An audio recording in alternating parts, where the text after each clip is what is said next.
If you are reading this right now, you are watching something that has never happened before in the history of North America. Not in 100 years, not ever. I am not talking about a tariff. I am not talking about a tweet. I am talking about the complete formal and irreversible removal of Canada from America's closest circle of trust. As of 11:47 a.m. Eastern Time this Tuesday, the United States government has officially terminated the framework of the Canada-US Joint Economic Compact, a quiet but iron-strong agreement that has kept supply chains, energy pipelines, and financial systems on both sides of the border running like clockwork for over 4 decades. Donald Trump didn't just pick a fight with Canada, he cut the rope, he burned the bridge, and what came back from Ottawa in the next 3 hours is going to change every assumption you had about how the world works. Because Canada didn't beg. Canada didn't call. Canada opened a draw, pulled out a plan that nobody in Washington even knew existed, and activated it. In the next 25 minutes, I am going to show you exactly what is inside that plan. I am going to show you the specific financial mechanisms Canada is now using to quietly drain investment out of the American economy.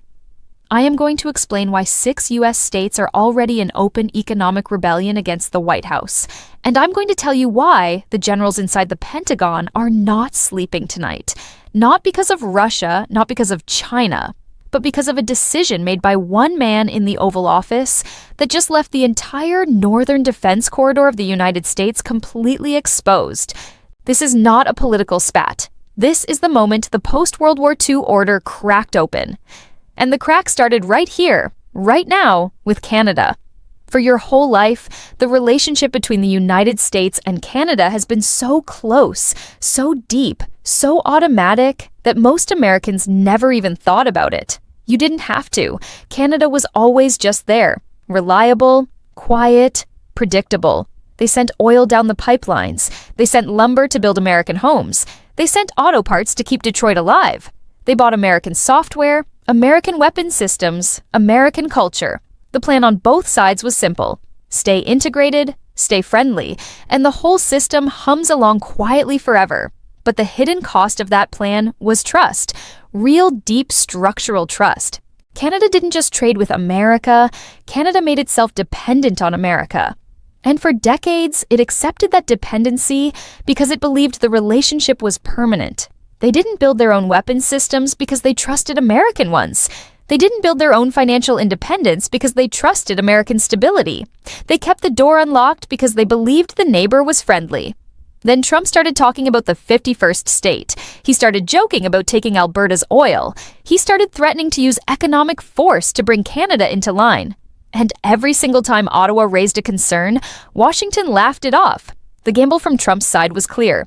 He assumed Canada had no exit. He assumed they were too small, too integrated, too dependent to ever truly push back. He assumed they would absorb the humiliation and keep the pipelines flowing. He assumed wrong. At 11:47 a.m. this Tuesday, the White House released a 3-paragraph statement announcing the termination of the Canada-US Joint Economic Compact. No press conference, no warning, no diplomatic channel. Just 3 paragraphs posted to the official government website like a parking notice. Within 4 minutes, the Canadian dollar dropped 1.3%. Within 11 minutes, the Toronto Stock Exchange halted trading on 6 financial sector stocks. Within 22 minutes, Prime Minister Mark Carney walked to a podium in Ottawa and said 9 words that are already being quoted in finance ministries from Berlin to Tokyo. He said, "Canada does not negotiate under pressure. Canada prepares." And then he unveiled it. Operation Northern Anchor, a 94-page emergency economic sovereignty plan that Canada has apparently been building in secret for 8 months. 8 months.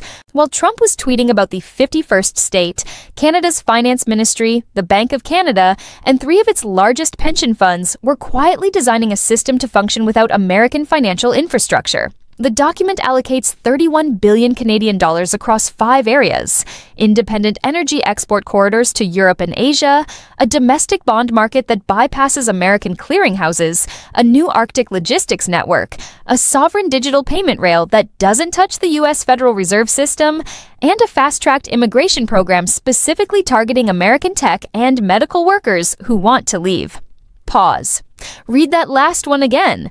Canada is not just defending itself. Canada is now actively recruiting your engineers, your doctors, your scientists. They are not building a wall, they are building a magnet.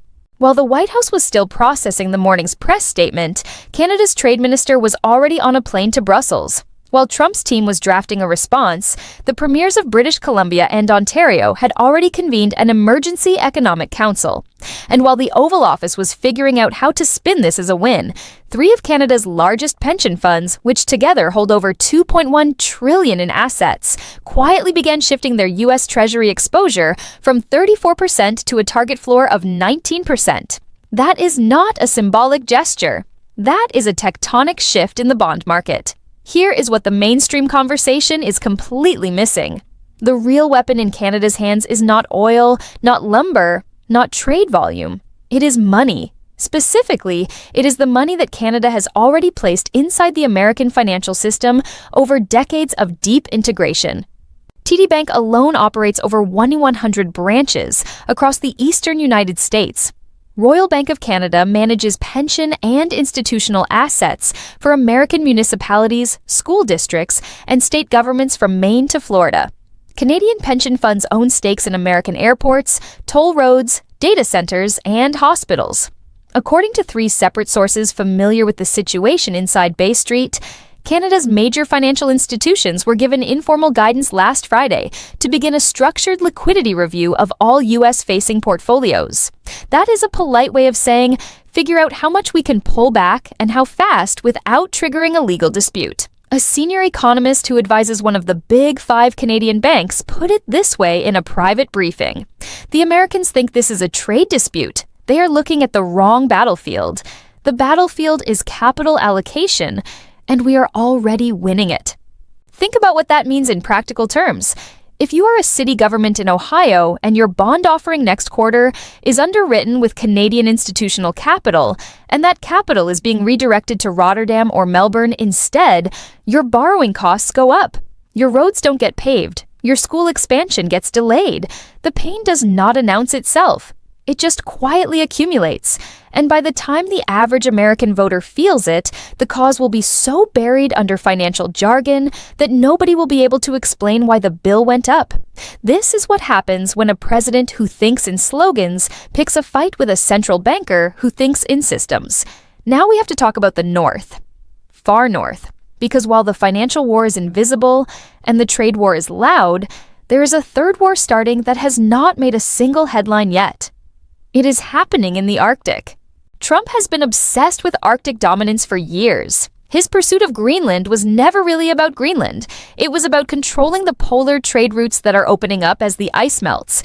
New shipping lanes, new resource access, a potential shortcut between the Atlantic and Pacific that could reshape global commerce entirely. Canada controls the Northwest Passage. Canada has always controlled it, and until this week, that was a manageable tension because the two countries were fundamentally allies. Not anymore. Operation Northern Anchor includes a section that authorizes the immediate deployment of Canada's new ice-capable patrol vessels to establish what the document calls continuous sovereign presence along all disputed Arctic waterways. Translation: Canada is physically occupying the waters that America thought it had free access to. If a U.S. commercial vessel or military asset tries to transit the Northwest Passage without Canadian authorization, this week they will be met by a Canadian flag and a very polite but completely firm refusal. The U.S. Navy has used these waters freely for decades. That era ended this Tuesday.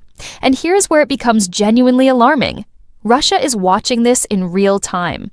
Russian Arctic strategy has always been constrained by the simple fact that America and Canada operated the Northern Defense Corridor together through NORAD. Two allies, one radar system, total northern coverage. If that alliance fractures, if Canada begins pulling back intelligence sharing or restricting joint operational access, the entire northern flank of North America develops a gap. Not a theoretical gap, a real physical exploitable gap, the kind that Russian military planners have been trying to create for 30 years and never could because the US and Canada were too united. Trump just handed them the gap for free in exchange for not having to apologize. Senior US military officials have been making back-channel calls to Ottawa since noon. Not political calls, military to military calls. The message was stark. Whatever is happening in Washington right now, please keep the radar on. But here is the part of this story that is moving the fastest. It is not in Ottawa. It is not in the Arctic. It is in the governor's offices of Michigan, Wisconsin, Minnesota, New York, and Vermont. 5 states, 5 Republican and Democrat governors who within 6 hours of the White House announcement released near identical statements. They did not condemn Trump by name. They did not need to. What they said was quieter and more devastating. They said their states would honor existing trade and infrastructure agreements with Canadian provinces, regardless of federal policy. They said they were dispatching economic delegations to Canada this week. They said they were committed to protecting the jobs and supply chains of their constituents. What they were really saying was this: we are going around you. This is not normal. This does not happen in a functioning political system. Governors do not conduct independent foreign economic policy. That is not how the United States works. Except apparently now it is. Because the cost of this decision is not falling on the president. It is falling on a factory owner in Flint, whose Canadian steel shipment just got caught in a retaliatory customs delay. It is falling on a construction firm in Vermont, whose Canadian lumber supplier just put new contracts on 60-day hold pending policy clarity. It is falling on a hospital in Minneapolis that sources medical equipment from a Canadian manufacturer who just paused all U.S.-facing orders. Republican donors in these states are furious. Not publicly, not yet, but reports describe a wave of calls from major business contributors to Senate offices with one message: fix this in 30 days or the money stops. Trump is cornered in a way he has not been before. He cannot back down without admitting he was wrong. And he cannot push forward without making the economic pain worse. He is a man standing on a crack in the ice, and the crack is spreading. So here is where we are right now. Canada has activated a sovereign economic independence plan 8 months in the making.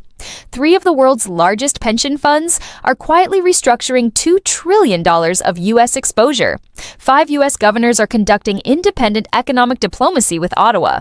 U.S. military officials are making secret calls, begging Canada to maintain joint defense cooperation that the president just politically undermined. Arctic sovereignty is now formally contested for the first time in modern history. And the financial markets in Asia opened with the Canadian dollar up and the U.S. dollar index sliding for the 3rd session in a row. Trump promised to make America great again. What he has done instead is make Canada independent for the first time in a generation. He forced a quiet, reliable neighbor to stop trusting him. And once that trust is gone, it does not come back.